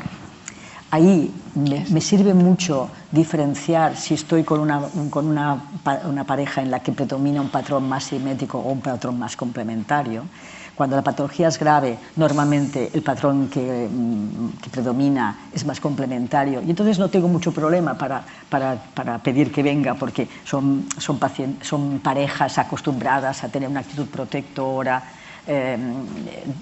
lo que usted quiera, doctora, y vienen. Cuando la pareja es más simétrica, que es más parecida un poco a cuando no hay síntomas, bueno, el recelo es alto. Por esto, claro, también es cierto que no es lo mismo trabajar con una demanda, que eso, cuando trabajas en la privada, por ejemplo, cuando yo puedo también trabajar en la privada, es estupendo, porque los dos generalmente vienen que ya han negociado previamente que van a venir, ¿no? El tema es cuando no es así, cómo conseguir que el que acude, que muchas veces viene de una oreja, no solo venga, sino que quiera quedarse y además quiera quedarse en una actitud de colaboración activa, ¿no? Entonces ahí vislumbrar, por ejemplo, qué es lo que hace, cómo ha conseguido traer a ese cónyuge reticente de una oreja. Por ejemplo, a nivel clínico es muy interesante porque no es lo mismo que venga porque de alguna manera en un momento de situación límite haya empezado a hablar de separación y bueno, así no podemos continuar y si no es así, pues mejor que nos separemos, y la palabra separación anima que la persona, que el otro de alguna manera acuda. En clínica muy a menudo lo que vemos es que el mecanismo es mucho más disfuncional, es que hay un empeoramiento o una situación de, por ejemplo, de intento de suicidio. Entonces ahí ya saltan todas las alarmas y entonces, ¿dónde tengo que hacer? ¿Qué tengo que hacer? ¿Dónde vengo? Bueno, digamos que, claro, te digo esto porque sí que es cierto que yo me doy cuenta, y en ese sentido va muy bien poder trabajar con y sin patología, que a pesar de que el objetivo sea el mismo, claro, la metodología cambia. Hombre, para mí es, y vamos a ver, es que es un poco complejo explicarlo muy rápidamente. Para mí no hay diferencia si hay alguien que tiene un diagnóstico o no lo tiene. Es más, si hiciera diagnósticos, probablemente es difícil no tener algún problema que es muy específico y personal e intransferible para un miembro de la pareja. Para mí, la parte de o vas a terapia de pareja y nos separamos, eso es el inicio del 98% de los casos que yo veo. Y creo que del resto de la gente también. Y a veces pregunto, ¿con qué te han sobornado para que vengas? O, ¿cuánto... Es una pregunta muy básica, porque te orienta mucho a cómo han negociado estar ahí. Exactamente, evidentemente. Y el cónyuge que es coterapeuta en ese sentido es una fórmula que viene de la parte psicoeducativa, que puede ser muy útil, que yo no lo niego, pero no es lo que yo pretendo. Lo que yo pretendo es la reconexión íntima entre los dos, a todos los niveles. Y eso significa que se tienen que mirar la cara. Y eso significa que la parte de la distancia de cercanía que tú estabas hablando antes, todas las parejas bailan. El tema es a qué vamos a bailar. ¿Juntos? Que es como la canción esa de bailar no sé cuántos, ¿no? Hoy que bailamos juntos, separados, un rock, una sardana, lo que sea, pero nos tenemos que poner de acuerdo y tenemos que estar en cierta sincronía, porque es muy difícil bailar un tango cuando te suena música clásica, ¿entiendes? Y a la inversa, de que tengo que estar en sincronía con lo que manda el contexto externo también, estamos inmersos. Y al principio esto es fácil porque estamos pendientes el uno del otro. No queremos más distancia de la que podemos aguantar. Y no permitimos más cercanía porque nos damos cuenta de que el otro empieza a estar incómodo. Nos regulamos. Y esa parte de regulación mutua, de buena voluntad que dices tú, de buena amistad, esto es parte esencial del funcionamiento seguro y es a donde voy indicándoles a la pareja, con todo lo que eso significa, porque no es fácil. Es difícil porque cambiamos y cambiamos las preferencias de música que escuchamos todo el día en la casa, cambiamos de la manera que bailamos, perdemos pasos y necesitamos poder estar pendientes de lo que el otro necesita. Y si esto no es así, les digo, quizás esta pareja no debe de seguir juntos. Y empiezan las técnicas de doblar metal, que significa, dile que te quieres separar. Ya, así. Y es una instrucción directa, muy concreta, que cuando tú no quieres decir esto, yo puedo decir lo que quiera, yo puedo decir misa. Si el otro no quiere decirlo, no lo va a decir. Yo no soy la relación de la pareja, yo soy un tercero. Y con esa forma de trabajo yo sí que tengo que estar tranquila. Yo no puedo estar desregulado. Lo más importante del terapeuta, de cualquier terapeuta, es que tú no puedes estar desregulado. Tú no puedes estar atacado, no puedes estar dominado por la amígdala, porque odias a esta persona que vuelve a decir lo mismo que ha dicho las últimas 5 sesiones. Ahí tienes un problema tú. No lo tienen ellos, lo tienes tú. Y tienes que regularte tú. Y esa forma de poder fomentar la conexión entre ellos de una manera que han perdido hace mucho tiempo o quizás nunca han tenido. Yo he tenido parejas, esta pareja última, la que habéis visto que tan desregulada, esta pareja, pensando en una relación de pareja de intimidad, la empezaron a construir en la sesión y ahora están bien. No habían estado bien antes. Y es una de las cosas que quiero animar en ese sentido, porque es una forma diferente de poder conseguir algo. Ahora, esto no mejora la situación del 40%, que es por donde podemos trabajar probablemente. El resto ha pasado la posibilidad de conectarse. Sí, yo solamente decirte sobre este tema, no sé qué piensas, pero yo diría que también es bueno que partamos de la base de que no todo el mundo es compatible con todo el mundo. Es decir, que no necesariamente el objetivo de la terapia es la unión. Sí, yo siempre tengo claro que el objetivo de la terapia ha de ser que cada uno de ellos se sienta lo suficientemente bien, como mínimo para no tener síntomas ni uno ni otro. Y que, por supuesto, eso les permita poder poner en marcha o un camino juntos o un camino separados que les haga sentirse bien, que les haga vivir bien, de alguna manera que se respete la salud mental de cada uno, ¿no? Digo esto porque a veces hay un poco la tendencia a pensar que la terapia de pareja forzosamente, o sea, que nos teníamos que preguntar qué entendemos por éxito en la terapia de pareja, Y ahí sí que me parece que es muy importante que el éxito no lo asociemos a que permanezcan juntos.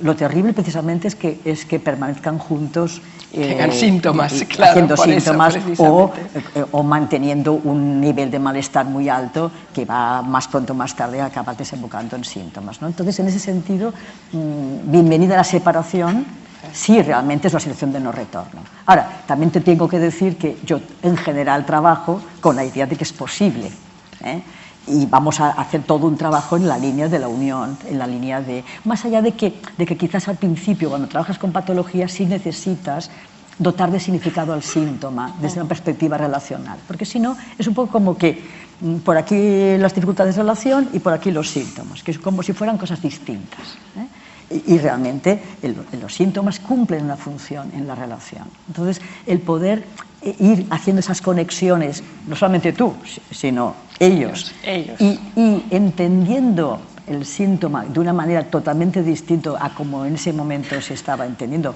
Por lo tanto, ya no es algo intrínseco por las características del paciente, por su propia vulnerabilidad, sino que tiene mucho que ver, y generalmente sobre todo el mantenimiento, con el tipo de interacción disfuncional que entre los dos están manteniendo. Cuando consigues darle la vuelta a esto, ya sí, entonces tienes la posibilidad, a no ser que sea una situación ya muy inviable, que puede pasar, pero sí tienes la posibilidad de trabajar mucho, mucho en la línea de la unión, de conseguir, a través de ese clima de buena voluntad, de ese clima positivo que tú has ido generando, conseguir la unión, la intimidad, etcétera, que por supuesto ahí coincidimos, es el mismo objetivo, claro. Me permiten amablemente las tertulianas.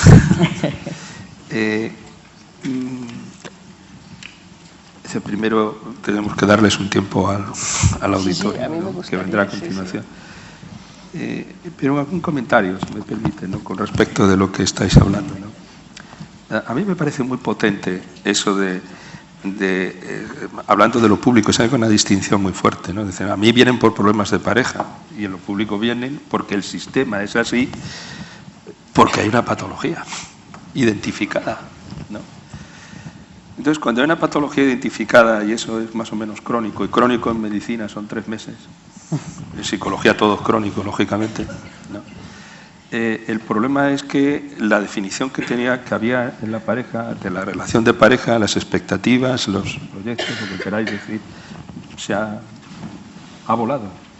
Entonces, la patología crónica presenta un problema básico de cómo recuperamos una relación de pareja que tiene que ser diferente de la anterior, más allá de la relación médico-paciente o enfermera-paciente, ¿no? Y yo eso es lo que entiendo que haces de alguna forma. No nos podemos inventar el amor que no existe, pero sí podemos enseñar cómo se puede amar, ¿no? Que creo que es el mensaje común que habéis dado a las dos. Es decir, retomando, no es amor, es amar. Es amar. ¿No? Es decir, y como tales damos una posibilidad y le toca al otro tomarla, ¿no? Una última palabra de vosotros y vosotras y pasamos al auditorio. Yo creo que pasaría al auditorio, sí, ¿no? Porque a partir de ahí volveremos pues al auditorio. a engancharnos entre nosotras. Hola. Probablemente yo ayer tuve que elegir y me costó mucho entre todas las cosas maravillosas que ha habido en este congreso, y entonces no estuve en la violencia de pareja. Por lo tanto, igual esta pregunta a la mayor parte de las personas que están aquí les parece muy básica, pero es algo que yo como tampoco he tenido mucho trabajo en pareja, pues la voy a hacer, y además llevo mucho tiempo preguntándomelo. ¿Qué pasa cuando estás haciendo terapia de pareja y dentro de ese 98% de las parejas que piden y que van a terapia porque o hacemos terapia o nos separamos, no ha habido ningún hito o ningún acontecimiento, ningún hecho, no se ha explicitado en ningún contexto, ni en la familia extensa, ni hay denuncia, pero tú descubres, entre comillas descubres, ellos ya lo saben, pero de alguna manera la violencia se hace explícita, o se hace explícita una relación de control, de poder y de violencia como primicia en la terapia. Teóricamente van a pareja a terapia porque o nos separamos o nos juntamos o seguimos, y de alguna manera eso es algo que tú descubres. ¿Qué hacéis? Bueno, si lo he entendido, por tanto, lo que vienes a decir es qué hacer cuando en un proceso terapéutico se descubre, se desvela que hay una historia de violencia.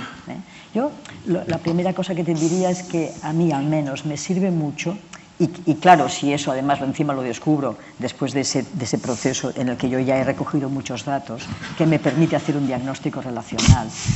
A mí me es muy útil diferenciar una violencia que se está expresando en una pareja en la que a nivel del poder lo que predomina es una relación de corte más simétrico, o si es de corte más complementario. Eso a mí me parece que es un criterio muy diferente a la hora de intervenir. Cuando la pareja, en un caso es una historia pura, pero digamos las interacciones, el patrón prevalente es más de tipo simétrico, a mí me parece que, bueno, si quieres luego bajamos un poquito más a lo concreto, el terapeuta tiene la posibilidad de poder hacer una terapia de pareja sabiendo que hay ese ingrediente, pero sin necesidad de utilizar otro tipo de estamentos, para entendernos. Por tanto, estamos frente a dos individuos que se pelean y en la escalada han acabado llegando a una situación de violencia. Por tanto, lo primero que nos tenemos que preguntar es qué es lo que no ha facilitado un mecanismo de freno de esa escalada. Hay algo que está dificultándolo. Entonces, entender qué es lo que está dificultándolo te permite poner en marcha o ayudarles a que sean capaces de experimentar una nueva manera de relacionarse con esos mecanismos de freno. Y incluso yo te diría que a veces lo descubren en la primera sesión. En esa primera sesión que yo os decía protocolizada, si yo en ese momento escucho que hay un tema de violencia y por todos los datos que yo puedo ir recogiendo es de corte simétrico, automáticamente pongo en marcha mecanismos de freno funcionales. Por ejemplo, hay una historia muy frecuente que tiene mucho que ver con esa manera distinta de afrontar los conflictos, que explicaba también Gottman, que sería cuando uno, por ejemplo, es más evitador y en cambio el otro, pues, por ejemplo, necesita explicar, necesita ganarle la partida al otro a través de la palabra, y en cambio el otro, bueno, pues es a través del retraimiento, de la distancia, de la evitación del conflicto. Muy a menudo este tipo de situaciones hace que se genere, casi a nivel de cómico, ¿no? de uno que va detrás del otro intentando hablar y el otro que de alguna manera no resiste esa presión. Y en muchas ocasiones esa secuencia es la que va a dar lugar a historias de violencia. sería uno de los aspectos, es decir, que hay varias posibilidades. Pero te digo esto como un ejemplo de que sería indispensable poner en marcha mecanismos de freno funcionales que permiten que la persona que de alguna manera en ese momento está sintiendo que está en una situación que ya le va a desbordar desde el punto de vista casi fisiológico, sea capaz de retirarse y que el otro le deje retirarse. Porque muchas veces lo que uno contempla es que situaciones de retirada de una situación de conflicto que daría el pie a que se acabara en una escalada de violencia, o sea, se acaba con la violencia porque el otro no le permite al otro marcharse. Este tipo de situaciones, por ejemplo, sí que son mecanismos que dentro de las técnicas de terapia de pareja son fáciles, o bueno, fáciles no sé si es la palabra, pero abordables. Otra cosa es cuando estamos frente a una situación de violencia en una relación de tipo muy complementaria. Cuanto más rígida sea esa complementariedad, más down esté siempre uno de los dos, que se va a convertir, entre comillas, en la víctima y más up esté el agresor. Esta situación, en muchas ocasiones, ya podríamos conceptualizarla como lo que se entiende comúnmente por maltrato. Y yo ahí me parece que solo trabajar con una terapia de pareja no me parece conveniente. Ahí es necesario tener contacto con servicios sociales, si es necesario con denuncias, es decir, o con algún tipo de intervención pues, grupal digamos, para agresores o con psicoterapia individual que refuerce y que empodere y que ayude a que esa situación no sea tan rígidamente complementaria. No sé, te diría que al menos a mí concretamente me sirve mucho hacer un diagnóstico relacional con toda la información que he podido recibir que me permita discernir entre estoy frente a un tipo de violencia o estoy frente a otro tipo de violencia. Y a partir de ahí, claro, los mecanismos son como muy distintos. Que tu pregunta es muy compleja. Y si miramos la parte más histórica, y ahí te confirmo, en situaciones de violencia explícita, con condenas, con alejamientos, etcétera, etcétera, hasta hace muy poco tiempo la terapia de pareja estaba contraindicada, así de sencillo.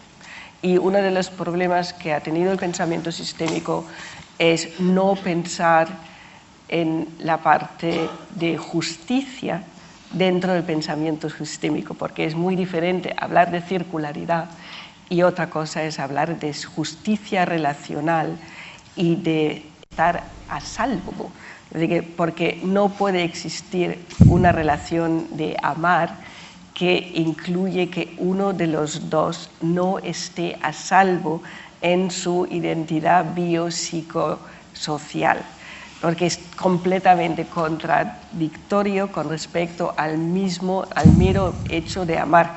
Y si os acordáis de la primera lámina de los ojos que protegen, que deberían proteger, que son los de los padres, la no confirmación por parte de los padres biopsicosocialmente de sus hijos conlleva toda una serie de problemas muy graves, que ahí están los estudios de las experiencias vitales iniciales de la vida, que luego tienen un efecto devastador sobre la salud física y mental, que eso está demostrado desde hace 20 años. Ahora bien, nosotros utilizamos métodos de diagnóstico procesual de cómo va la terapia, que es decir, que hacemos mediciones de sesión a sesión, que reproducimos en gráficas tanto con respecto al bienestar como con respecto a ansiedad, y utilizamos técnicas de evaluación del grado de violencia que puede haber en una pareja a la hora de afrontar un conflicto. Hay unos cuestionarios bastante sencillos, entre comillas, que el terapeuta o la terapeuta puede aplicar en sesión mirando lo que está pasando cuando se habla de esta manera de qué es lo que pasa cuando tenéis un conflicto. ¿Qué pasa cuando hay un problema de que dónde vamos a comer el próximo domingo? Y de qué manera se expresa el desacuerdo en situación de confrontación, donde la graduación de violencia acaba con la utilización de instrumentos, le tiro un cenicero, o con la tenencia de armas y la posibilidad de tener una situación de mucha peligrosidad. El terapeuta que trabaja con parejas tiene que saber cómo hacer un diagnóstico del grado de violencia, y la violencia es lo que llamamos un imposible con respecto a una relación de pareja. Es un imposible. Tiene que cesar, y tú como terapeuta tienes que enfatizar con tu contrato terapéutico que bajo ningún concepto vas a mantener esta situación y que vas a ayudar a que la pareja pueda separarse para que no siga la violencia dentro de la pareja si no consiguen sacar la violencia fuera de la pareja. Esto es mi contestación un poco condensada porque es difícil darte una contestación más clara en ese contexto. Yo solamente añadiría que una pregunta que puede ser orientativa es, cuando te hablan de un episodio de violencia, es un poco preguntarles ¿cuál fue la peor situación que ustedes vivieron? Es decir, que te cuenten qué es la peor. Y eso es muy orientativo para que entonces tú valorar, porque claro, es lo que dices tú tienes que valorar el margen de riesgo, es indispensable. Entonces esa pregunta a mí al menos me ayuda a hacer esa valoración que decías. Y la evaluación de peligrosidad y saber qué es una violencia instrumental y con qué te puedes encontrar. Yo he tenido situaciones muy comprometidas en ese sentido, y tu nivel ético te obliga a poner a salvo a la persona que puede estar en grave peligro, porque hay situaciones de mucha patología, de mucha psicopatología, y tú tienes que poder decirles o te cambias de identidad y te vas a vivir a Rusia, o ten muchísimo cuidado con respecto a lo que vas a hacer. Pero en esta situación yo no voy a hacer terapia de pareja, porque haciendo terapia de pareja yo doy armas al otro, porque cuanto más conoce a su pareja, tanto más puede someter, tanto más puede vulnerar, tanto más puede utilizar este conocimiento. Es una contraindicación en ese sentido muy clara. Sí, desde el campo, añadir muy brevemente, desde el campo de la violencia, lo que se le pide a los terapeutas de pareja es que evalúen el grado de violencia que hay en todos los casos. Sí, sí, evidentemente. Esta es la regla. Sí, sí. Es nuestra regla.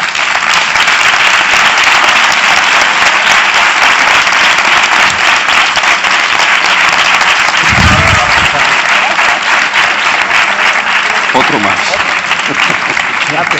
Ya es el segundo que tengo. El segundo. Bueno.